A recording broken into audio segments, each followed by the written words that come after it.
Amém. Boa noite. A paz do Senhor a todos. Amém. Vamos abrir a palavra no Salmo 124.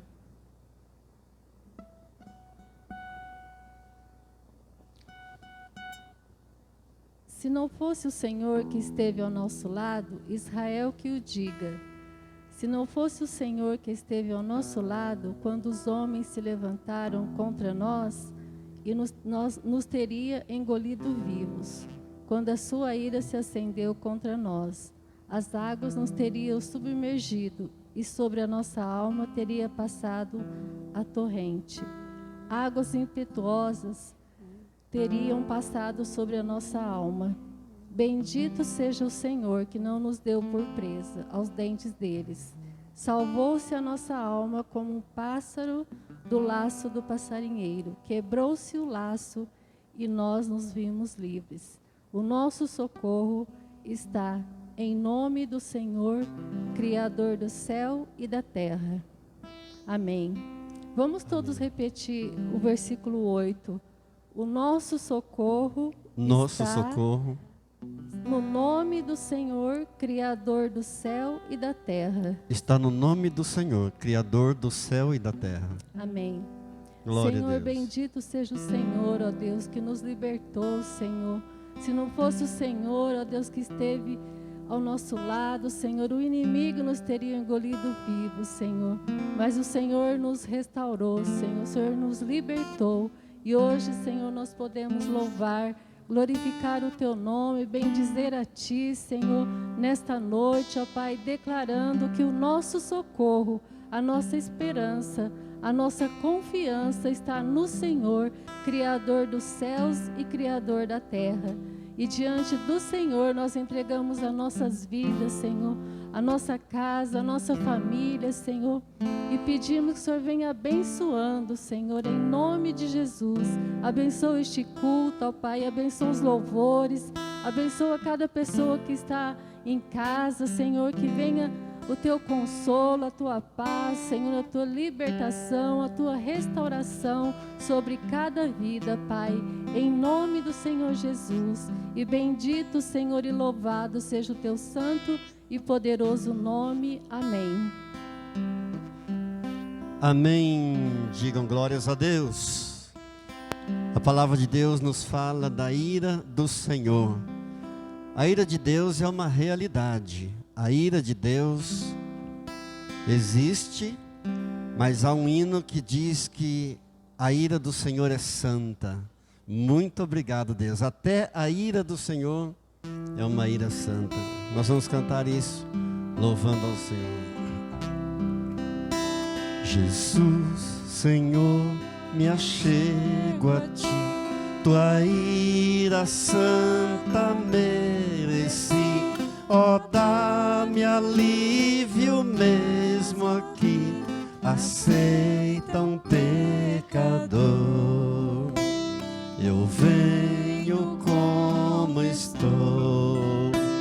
Eu venho como estou. Porque Jesus por mim morreu. Eu venho como estou. Eu nada posso merecer. Tu vês-me prestes a morrer. Oh, não me deixes perecer. Aceita um pecador. Eu venho como estou.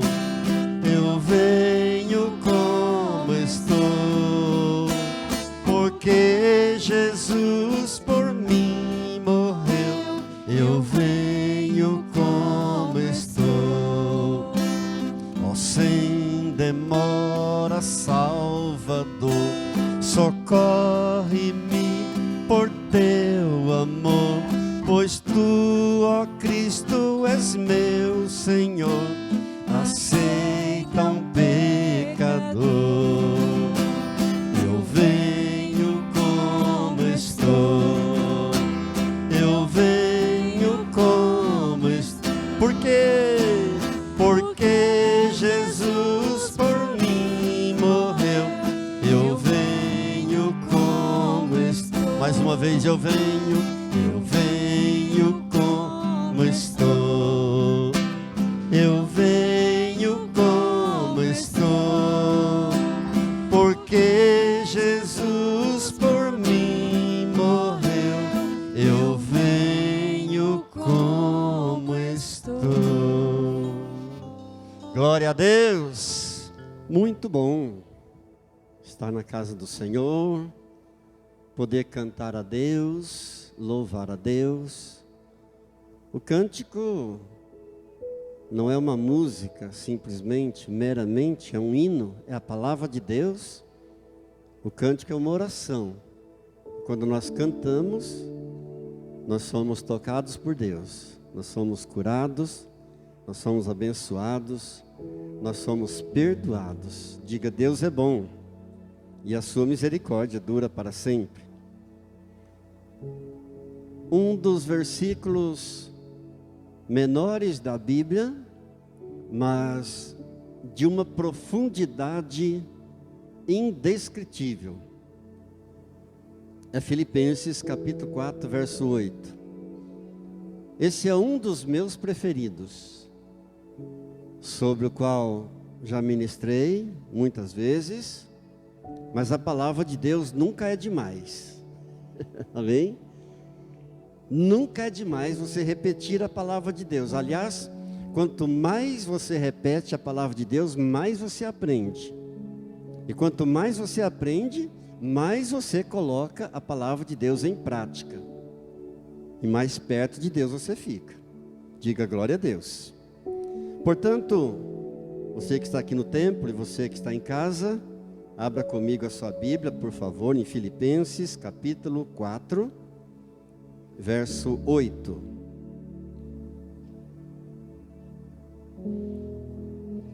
Quantos acharam, digam amém.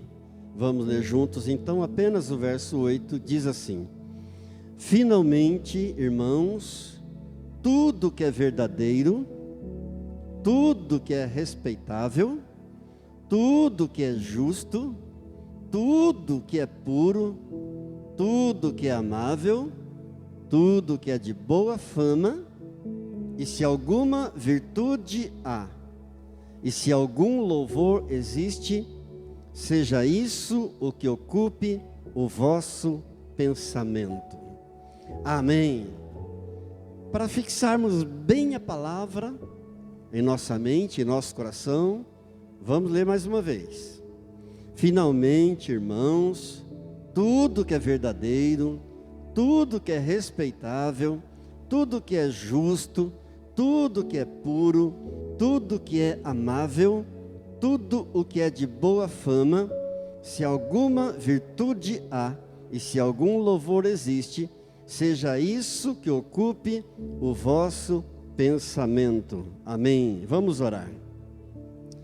Querido Deus, uma geração vai, outra geração vem, a terra continua a mesma, temos apenas uma vida que passa muito breve, como um sopro, como uma neblina, e somente aquilo que nós fazemos para o Senhor Jesus durará para sempre. Por isso, ó Deus, recebe nesse momento o nosso louvor, a nossa adoração, nosso coração rendido a Ti, toda a nossa atenção à Tua santa e poderosa palavra. Envia Teu Espírito de verdade para que testifique de Ti, e Ele convencerá o mundo do pecado, da justiça e do juízo. Muito obrigado, Deus, por mais uma oportunidade, em nome de Jesus. Amém. Amém. Glória a Deus. Muito difícil convencer os irmãos, convencer os cristãos a respeito da importância daquilo que nós pensamos. A importância de pensarmos coisas boas. Mas é uma tecla que eu costumo bater sempre. Mas importante apenas pensar coisas boas? Não. Mas as duas coisas devem andar juntas. A nossa fé em Deus e na sua palavra, e um pensamento voltado somente para as coisas boas. Se eu me firmasse apenas em pensar coisas boas, seria colocar a confiança em pensamento, no poder do pensamento positivo. E somente isso não é suficiente. Por que há essa preocupação da Bíblia? E por que há essa lista de coisas com as quais os nossos pensamentos devem estar em harmonia, em sintonia constante?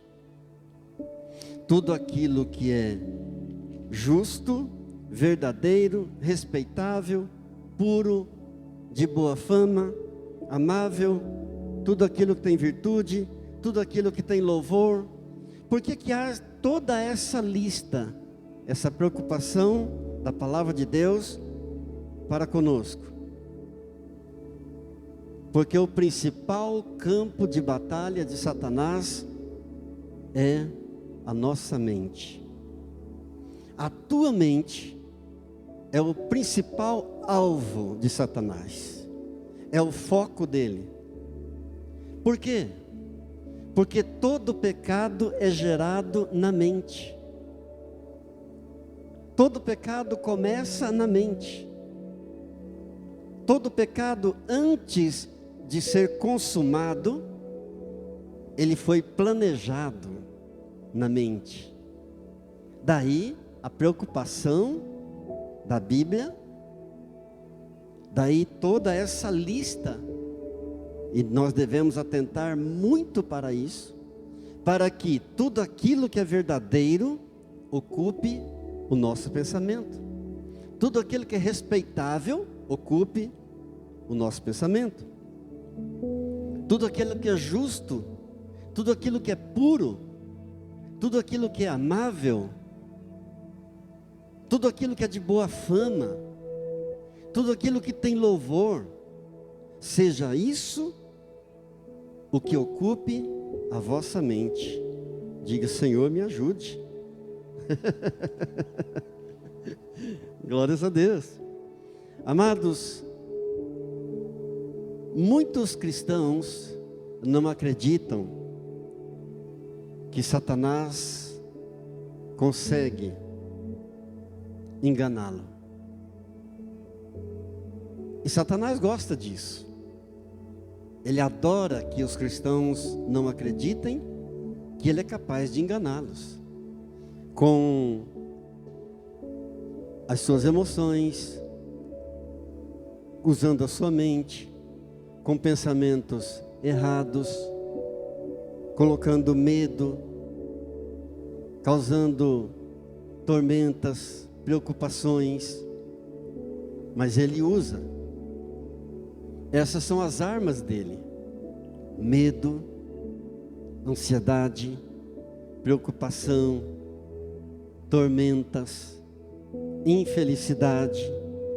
E nós podemos medir o nível de engano de Satanás quando nós analisamos o seu poder. Outros ainda não acreditam que Satanás tem poder. Imagina se ele tivesse, então. Basta olhar para tudo que está acontecendo no mundo, como não acreditar que Satanás tem poder? Claro que ele não é o Todo-Poderoso. Todo-Poderoso é o nosso Deus. Amém? Mas ele tem poder. E nós, muitas vezes, mentimos a nós mesmos, quando nos deparamos com determinados problemas, que são espirituais, mas nós queremos acreditar que são problemas de ordem natural, no âmbito natural e não espiritual. Por exemplo, Alguma luta na área profissional, alguma luta, alguma dificuldade na área financeira. E muitas vezes nós não atentamos que o problema está também na maneira como nós pensamos, a maneira como nós conduzimos a nossa mente. Parece absurdo acreditar que nós podemos nos livrar dos problemas apenas mudando o nosso modo de pensar. Mas é justamente isso que a palavra de Deus nos ensina, especialmente aqui nesse versículo 8 de Filipenses 4. Muito simples. No início da caminhada cristã, no início da nossa conversão, nós não entendemos bem a natureza do nosso adversário. Nós ainda não compreendemos muito bem. E qualquer problema que se levanta contra nós, nós já pensamos que não tem solução. Nós ainda não entendemos bem a maneira dele agir, ainda não entendemos bem o poder dele, e qualquer problema que surge, nós achamos que não tem solução. Se aquilo que nós pensamos afeta tanto a nossa vida, e afeta mesmo,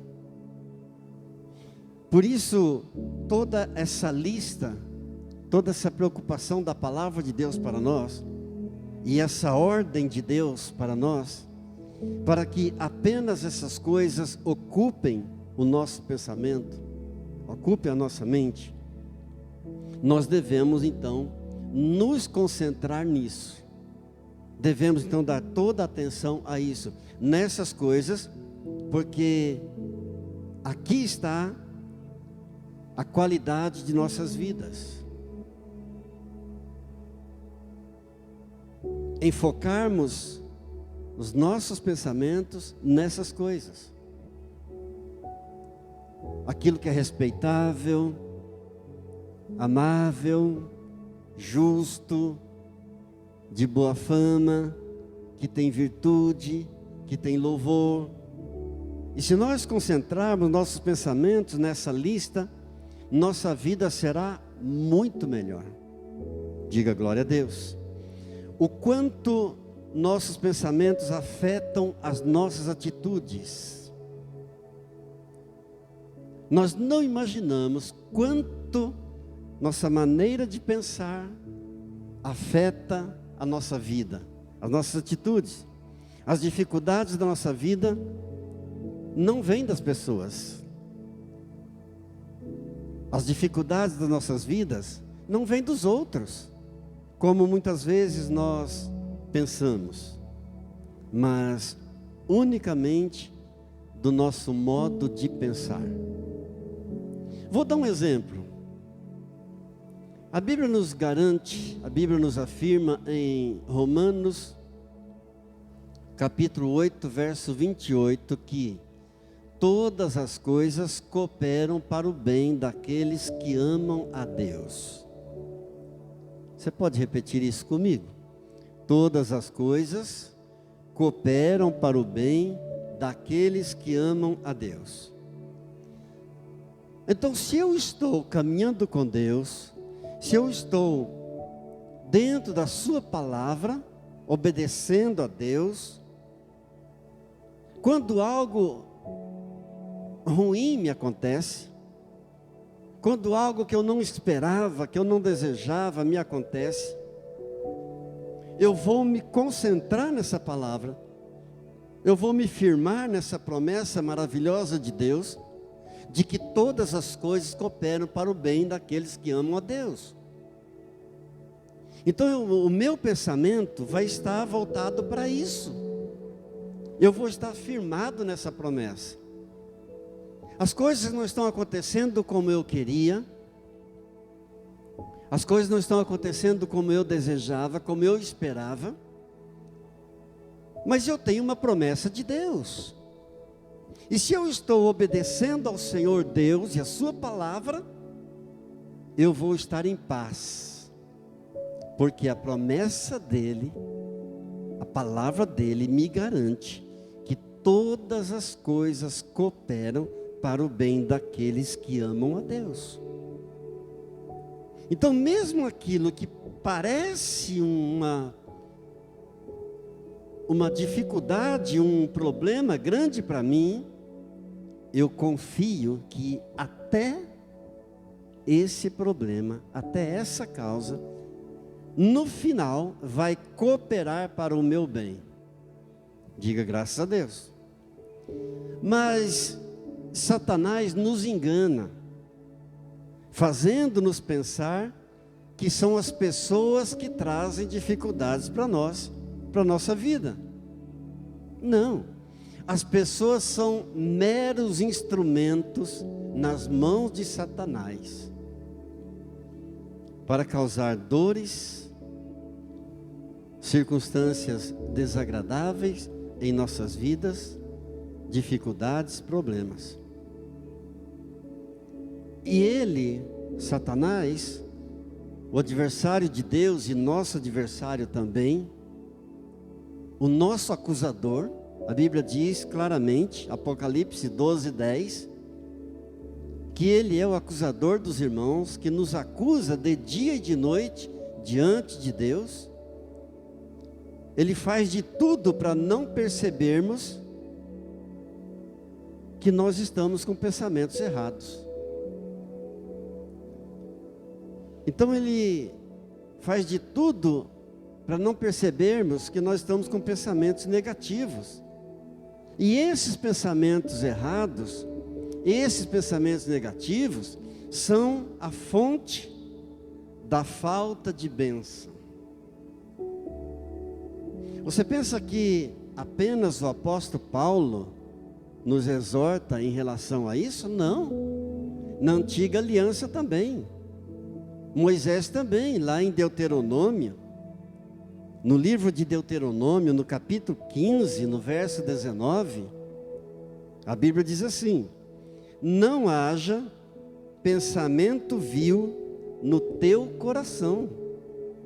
Na antiga aliança, Deuteronômio 15, 19. Não haja nenhum pensamento vil no teu coração. Baseado nisso, nós podemos afirmar, podemos garantir que é impossível alguém ser feliz tendo pensamentos negativos. É impossível alguém ser feliz mantendo pensamentos críticos. É impossível alguém ser feliz mantendo pensamentos depressivos. É preciso reagir contra eles, é preciso lutar contra eles, repreender a ação do inimigo de Deus em nossas mentes e ordenar que eles fujam em nome de Jesus. Porque é impossível ser abençoado mantendo pensamentos negativos, críticos, depressivos, pensamentos de derrota, pensamentos de tristezas. Devemos vencer o diabo nesta área. Porque quando esse tipo de pensamento permanece, é porque Satanás criou fortalezas. Fortalezas foram construídas para nos afastar de Deus, para nos prender. E Satanás tem convencido muitas pessoas de que a oração não é tão necessária assim. Ele tem convencido muitos cristãos de que orar em línguas para hoje, para os dias de hoje, não é bíblico, não é necessário. Que batismo no Espírito Santo para os dias de hoje não é importante. Sendo que tudo isso está na palavra de Deus. A Bíblia diz em Romanos 8:26 que o mesmo Espírito Santo intercede por nós com gemidos inexprimíveis, com gemidos inefáveis, ou seja, com palavras que não dá para exprimir. Oração em língua é quando você já orou todas as palavras em português, e você então, como um bebezinho, olhando para o pai, olhando para a mãe, começa a sussurrar. É quando você já orou, falou com Deus todas as palavras em português, e de repente você começa a sussurrar, e o Espírito Santo intercede por você, com gemidos, com aqueles gemidos inexprimíveis, inefáveis. Orar em línguas é bíblico, é 1ª carta aos Coríntios, capítulo 14.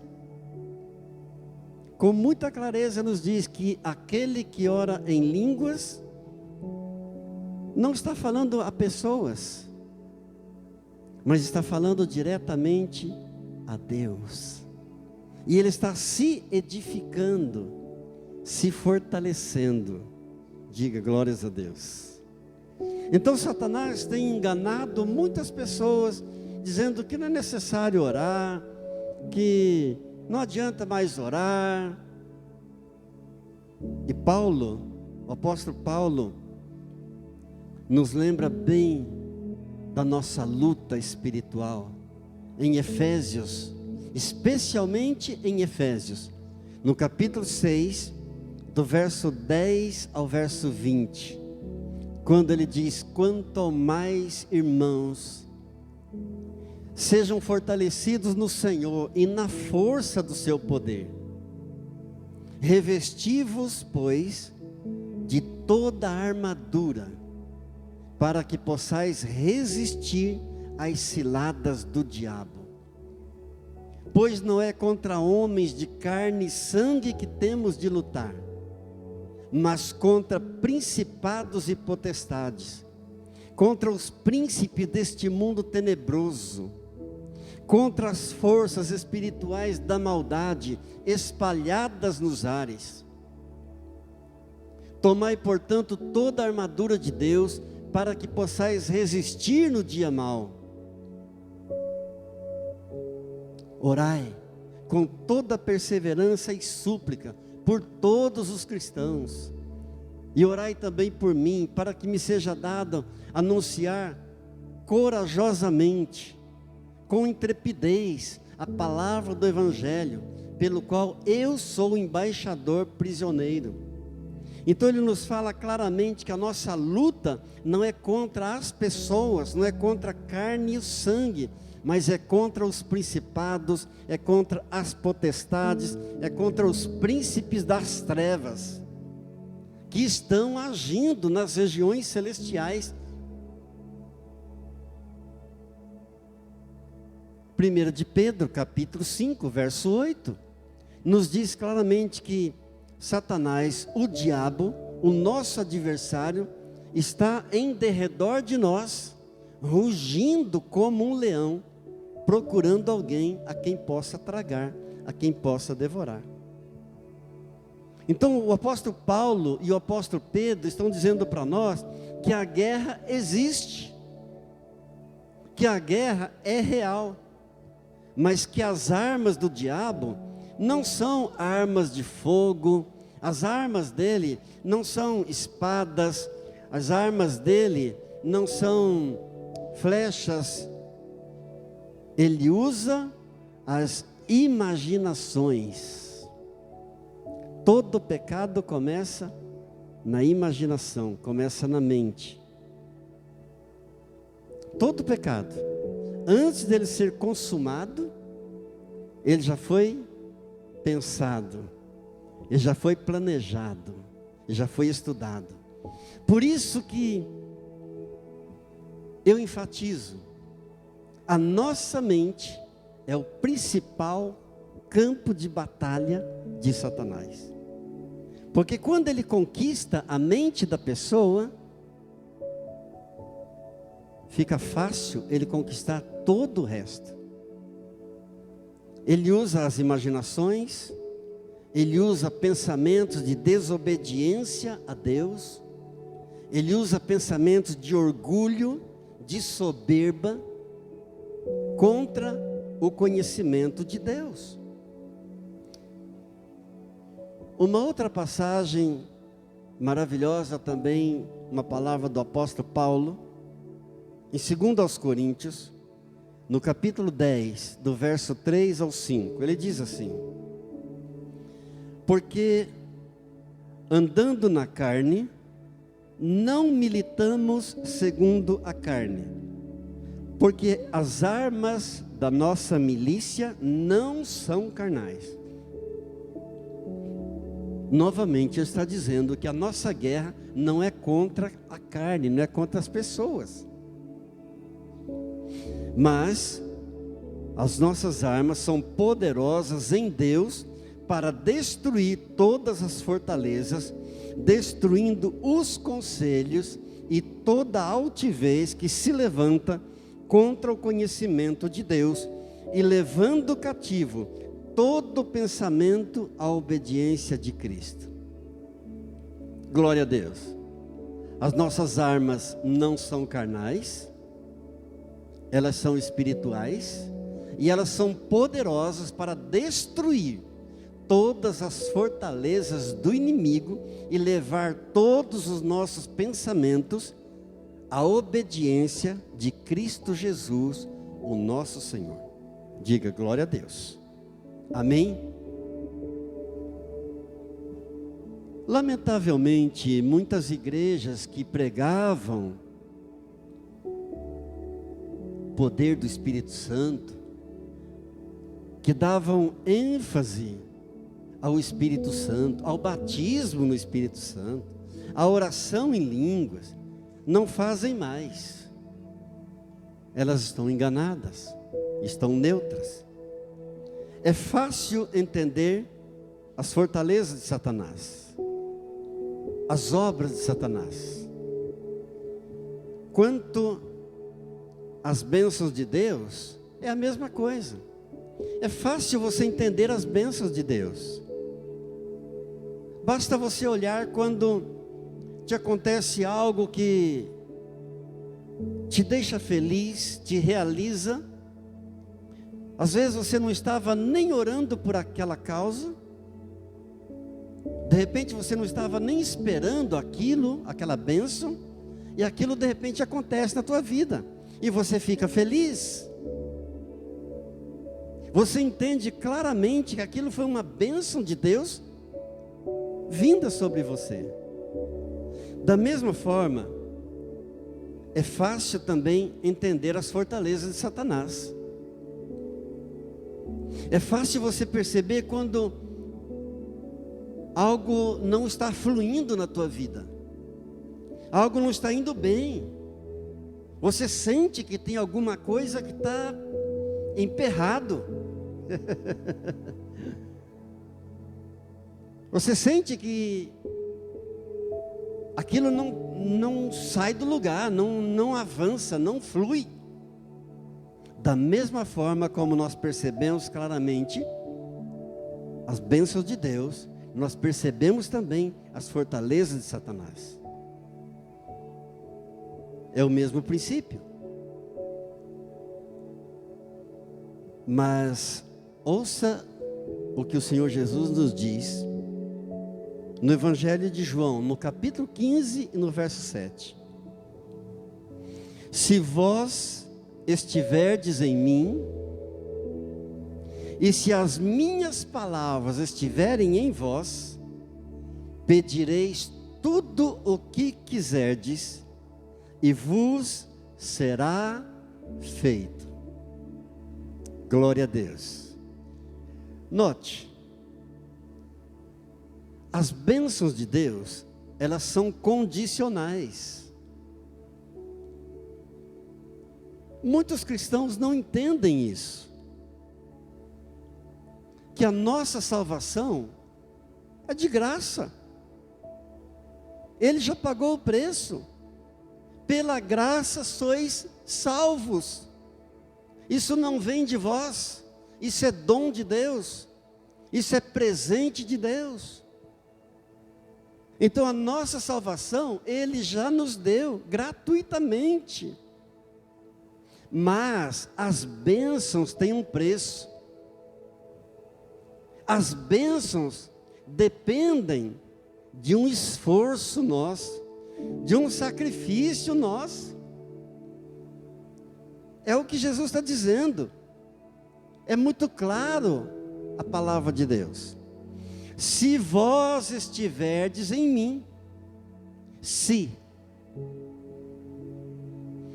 vós estiverdes em mim, e se as minhas palavras estiverem em vós, então pedireis tudo o que quiserdes, e vos será feito. Diga comigo, as bênçãos de Deus são condicionais. Amém. Amados, tenha certeza disso. Deus não tem compromisso com quem não quer compromisso com Ele. E muitos não entendem isso. Querem as bênçãos. Querem todas as bênçãos, mas não querem compromisso com Deus. Ora, pensa, Deus estaria sendo injusto se Ele abençoasse aquele que não quer compromisso com Ele. Ele estaria sendo injusto, e Ele não é injusto. Se Ele é um abençoador, e Ele é abençoador, Ele tem prazer em abençoar. O que Ele mais quer é abençoar. É natural de Deus, é inerente em Deus o abençoar, o dar.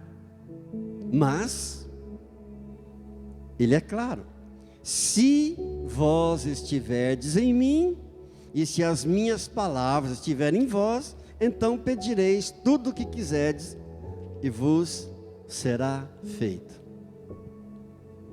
Sabe que há uma área da nossa vida que muitas vezes nós negligenciamos, e a área da nossa vida que nós mais negligenciamos, e não deveríamos negligenciar em momento algum, é a nossa alma.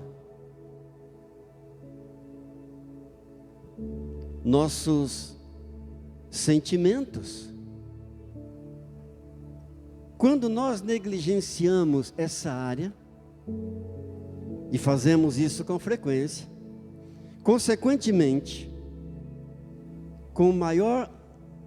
essa é a área de maior problemas, de mais problemas, consequentemente, vai ser mesmo a área que nós teremos mais problemas, se negligenciarmos.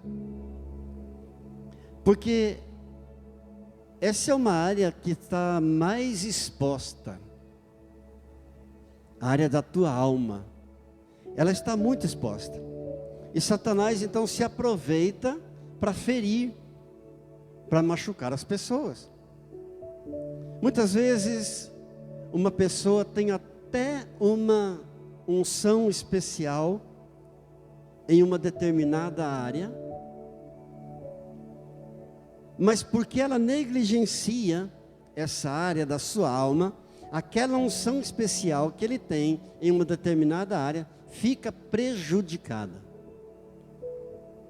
Vou dar um exemplo. Talvez isso já tenha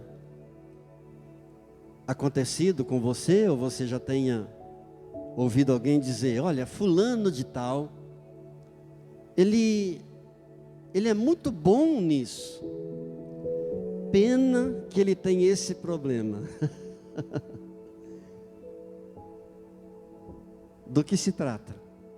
É uma pessoa que está negligenciando a sua alma.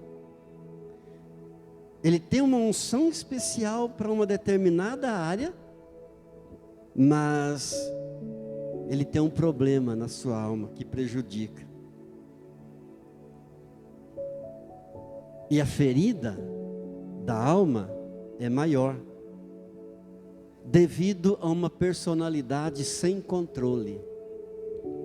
Nós precisamos orar nesse sentido, e orar e pedir: Senhor, me ajude, ó Deus, a controlar a minha personalidade.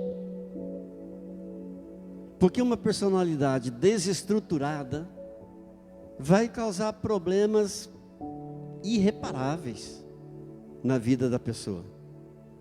Toda aquela unção especial fica afetada. Toda aquela unção especial que a pessoa tem para uma determinada área da vida dela, fica paralisada. Fulano é muito bom nisso, mas ele tem um problema sério nessa área aqui. E aí fica um prejuízo terrível.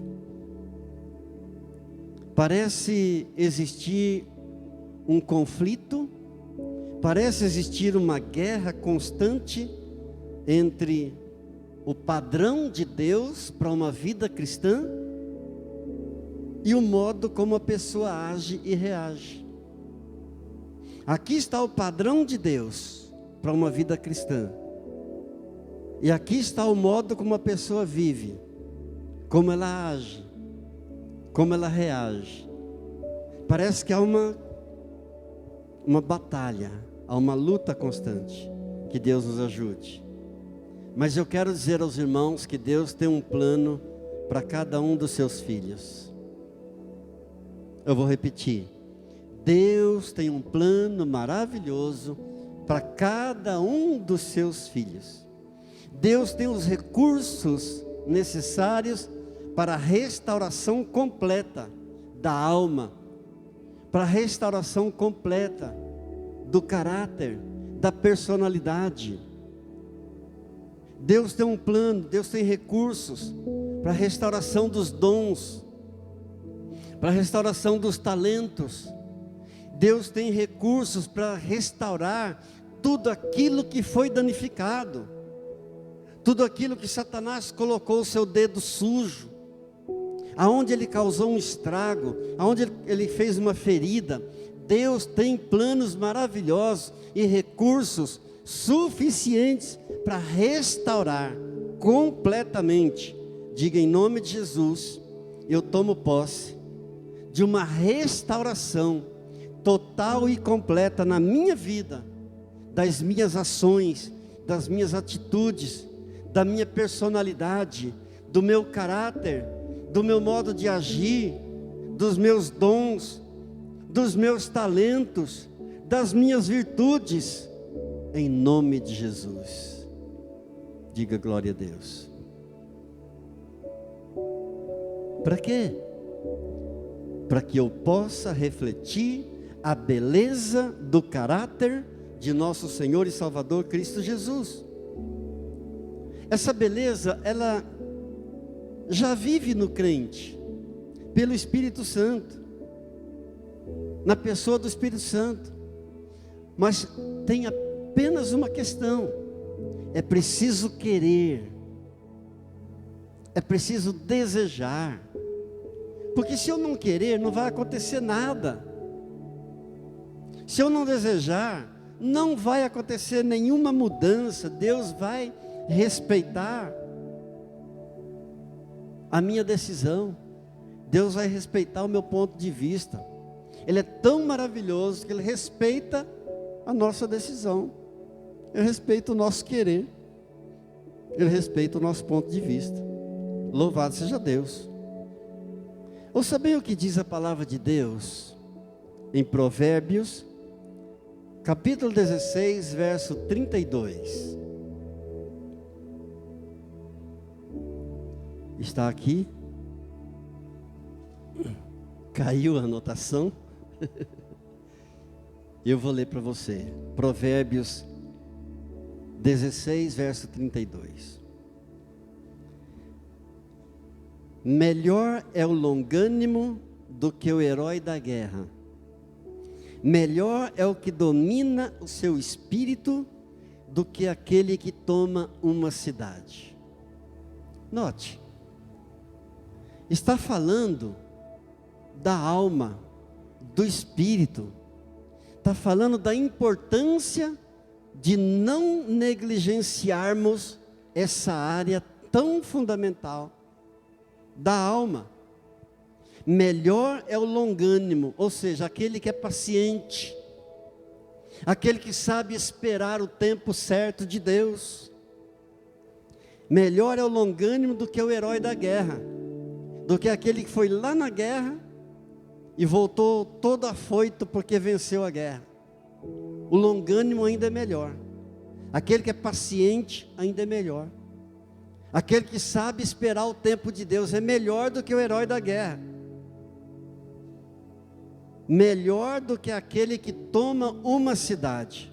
De que adianta eu conquistar uma cidade inteira, se eu não posso levar nada daqui? Tudo vai ficar aqui mesmo, mas a minha alma não vai ficar aqui. A minha alma é eterna. Por isso é melhor o longânimo do que o herói da guerra. Melhor é aquele que domina o seu espírito, que controla a sua alma, o seu espírito, do que aquele que toma uma cidade. Diga graças a Deus. Ainda em Provérbios, no capítulo 25 e no verso 28, a palavra de Deus nos diz assim: como cidade derrubada, que não tem muros, assim é o homem que não tem domínio próprio. Olha que comparação maravilhosa.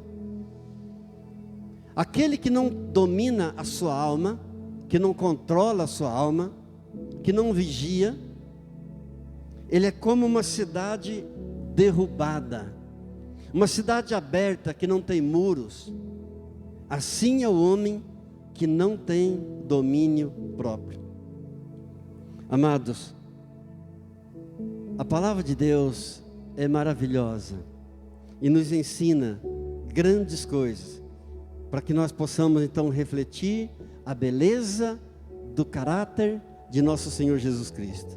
A questão é querer, é chegar para Jesus, diante do Senhor Jesus, dizer: Senhor Jesus, é isso que eu quero para a minha vida. Eu quero esse autocontrole, esse autodomínio, eu preciso, Senhor, disso para a minha vida. A nossa personalidade também é o reflexo da herança de nossos pais. Por exemplo, alguma deficiência numa pessoa, e alguém que conheceu os pais daquela pessoa, logo vai dizer: o pai dele era desse jeito. A mãe dele era desse jeito. Então a nossa personalidade também é o reflexo da herança dos nossos pais. A nossa personalidade também é o reflexo da nossa cultura, da cultura do lugar, da região onde nós nascemos e fomos criados. Por exemplo, nós sabemos que algumas determinadas regiões no Brasil, é cultural os pais aceitarem que as filhas se prostituam. E muitas vezes ainda de pequenas. Por quê? É uma cultura, por causa da pobreza e da miséria daquele lugar, daquela região, que os pais aceitem isso. A nossa personalidade também é o reflexo do ambiente em que nós fomos criados. Por exemplo, uma criança que é educada numa escola cristã, numa escola que ensina os princípios bíblicos também, e uma criança que é educada numa escola convencional, vai haver uma diferença na personalidade tremenda, com certeza. Então, A nossa personalidade também é o reflexo das experiências que nós vivemos. Por exemplo, muitas vezes vemos dois irmãos que são do mesmo sangue, que são filhos dos mesmos pais, mas que são completamente diferentes um do outro, por causa de experiências que um viveu, que o outro não viveu. Então, nossa personalidade também é reflexo de experiências que nós vivemos em nossas vidas. Mas a nossa personalidade, ela é também reflexo de algo terrível que todos nós vivemos. Algo que entrou para nossa formação muito antes que nós nascêssemos. E você já sabe do que eu estou falando, do pecado. Nossa personalidade também é reflexo do pecado que entrou no mundo, entrou na humanidade, na raça humana, muito antes que nós nascêssemos e conhecêssemos o pecado. Ele deixou suas marcas terríveis em nossas almas. Algumas marcas mais berrantes, outras nem tanto. Algumas marcas mais visíveis, outras menos visíveis. Mas todos nós trazemos conosco este sinal de uma herança pecaminosa, lamentavelmente. Mas a boa notícia é que o Senhor Jesus veio ao mundo para destruir as obras do diabo. Glória a Deus. O Senhor Jesus veio ao mundo para destruir toda marca de herança maldita do pecado que há em nós. A Bíblia nos diz, na primeira carta de João, no capítulo 1, no verso 9, se confessarmos os nossos pecados, Ele é fiel e justo para nos perdoar os pecados e nos purificar de toda injustiça. Amém?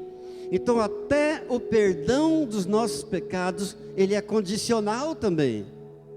Se confessarmos os nossos pecados, Ele é fiel e justo para nos perdoar os pecados e nos purificar de toda injustiça. Glória a Deus. Amados, há uma saída, há um jeito, há uma solução para toda causa, para todo problema. Há uma resposta, e a resposta para todo problema deste mundo é Jesus Cristo. Glória a Deus, glória a Deus. Se confessarmos os nossos pecados, Ele é fiel e justo, Ele vai perdoar, Ele vai restaurar, Ele vai curar, Ele vai abençoar. Se vós estiverdes em mim, se as minhas palavras estiverem em vós, então pedireis o que quiserdes e vos será feito. Diga glória a Deus. Eu te convido então a um momento de oração, nesta hora, em nome de Jesus. Curva a sua fronte, por favor, feche seus olhos, confesse a Ele os teus pecados nesta hora, reconheça diante dEle as tuas fragilidades, reconheça as tuas fraquezas, tuas limitações, teus pecados, confesse a Ele. Ele é fiel, Ele é justo, e Ele veio justamente para te perdoar. Ele não veio para os puros, Ele não veio para os justos, para os santos, Ele veio para os pecadores. O médico não existe para os que estão sadios, o médico só existe para os que estão doentes. Reconheça então diante do Senhor Jesus e fale com Ele nesta hora. Senhor, em nome de Jesus, nós nos humilhamos, Senhor, diante do Teu grande nome, do Teu grande poder. Senhor, muito obrigado por Tua palavra nos lembrar nesta noite que o Senhor veio para destruir as obras do diabo. O Senhor veio para o pecador. O Senhor veio buscar o perdido. O Senhor veio salvar o perdido. Senhor Jesus, nós reconhecemos diante de Ti as nossas fraquezas, nossas misérias, nossas limitações, a nossa dependência total e completa do Senhor. Senhor Jesus, nós declaramos nesta noite que nós precisamos desesperadamente desse poder do Teu Espírito Santo para controlar nosso caráter, nossa personalidade, a nossa mente, os nossos pensamentos. Colocamos tudo diante do Teu altar. Ó Deus, toca-nos com Teu poder e com a Tua graça, porque melhor é o longânimo do que o herói da guerra. Melhor é aquele que domina o seu espírito do que aquele que toma uma cidade. Senhor, não levaremos nada daqui, não trouxemos nada e nada levaremos também, mas o nosso espírito volta para o Senhor. Ele é eterno e ele precisa voltar puro. Senhor, dá-nos a graça de vivermos a cada instante como se fosse o último. Oh Deus, ajuda-nos. Senhor, dá-nos a graça de que todo o nosso pensamento seja ocupado, repleto de tudo aquilo que é verdadeiro, de tudo que é respeitável, de tudo aquilo que é justo, tudo aquilo que é puro. Seja isso que ocupe o meu pensamento, a minha mente, tudo aquilo que é amável, tudo aquilo que é boa fama, tudo que tem virtude, Senhor, tudo que tem louvor, Senhor, seja isso que ocupe a minha mente. Oh Deus querido, ajuda-nos, Senhor. Envia, Deus, os Teus embaixadores para todas as nações. Ó Deus, para que todas as mentes possam compreender essa realidade da Tua palavra, da Tua verdade. Envia, Deus, o Teu Espírito Santo, o Espírito da verdade, para que testifique de Ti, para que convença o mundo do pecado, da justiça e do juízo. Senhor, que as nações sejam abençoadas, que Israel seja abençoado, que o Brasil seja abençoado, através do Teu povo, e faz com que as riquezas das nações circunvizinhas sejam ajuntadas e colocadas nas mãos do Teu povo, para a obra do Senhor. Envia, Deus, a Tua salvação para os confins da terra, ó Deus, e põe os Teus inimigos debaixo dos Teus pés. Com a Tua graça nós venceremos, com a Tua força, e com a nossa dedicação, com o nosso esforço também, por Tua misericórdia, Te damos glórias, honras e louvores, em nome de Jesus, amém. Diga graças a Deus, amém. Quero falar um pouquinho sobre a diferença entre dízimos e ofertas. O dízimo é uma obediência a uma ordem do Senhor Deus, para que seja entregue a 10ª parte da renda na casa de Deus, para a manutenção da casa de Deus. E quando o Filho de Deus faz isso, ele tem legalidade para repreender o devorador, para repreender o migrador, para repreender o cortador e todo tipo de demônio que afeta as finanças. A oferta é livre, é segundo aquilo que tiver proposto no coração, e é dado com alegria, não com tristeza, não de uma maneira forçada, não com constrangimento, mas com toda liberalidade e com toda alegria, porque Deus ama aquele que dá com alegria. Eu quero orar nesta hora pelo teu dízimo, pela tua oferta, você que tem contribuído, você que tem enviado através da conta bancária da igreja. Eu quero orar, abençoar mais e mais em nome de Jesus.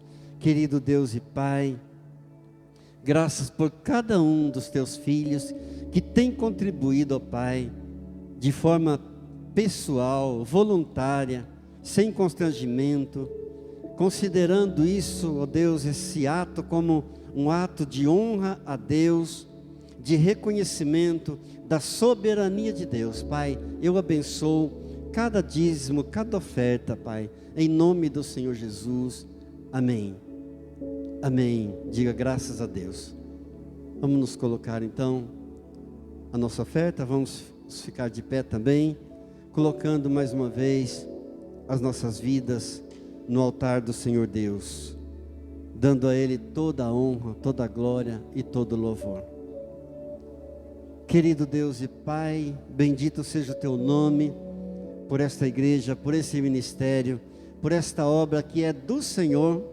A igreja não é nossa, a igreja é do Senhor. Não existem várias igrejas, o Senhor não tem muitas igrejas, o Senhor tem uma única igreja na terra, e sobre essa igreja há uma palavra profética do Senhor, de que o inferno não prevalecerá contra ela, e nós tomamos posse dessa palavra, dessa promessa, em nome do Senhor Jesus. Por isso eu abençoo cada lar, cada família representada aqui, cada membro, onde estiverem nesta hora. Pai, eu libero uma palavra profética de bênção, de cura, de restauração do caráter, de restauração de personalidade, de restauração da família, em nome do Senhor Jesus. A graça do Senhor Jesus, o amor do Pai e a comunhão do Espírito Santo seja sobre a tua vida, sobre a tua casa e a tua família, hoje e sempre. Digam amém, digam graças a Deus. Amém. Shalom, paz do Senhor.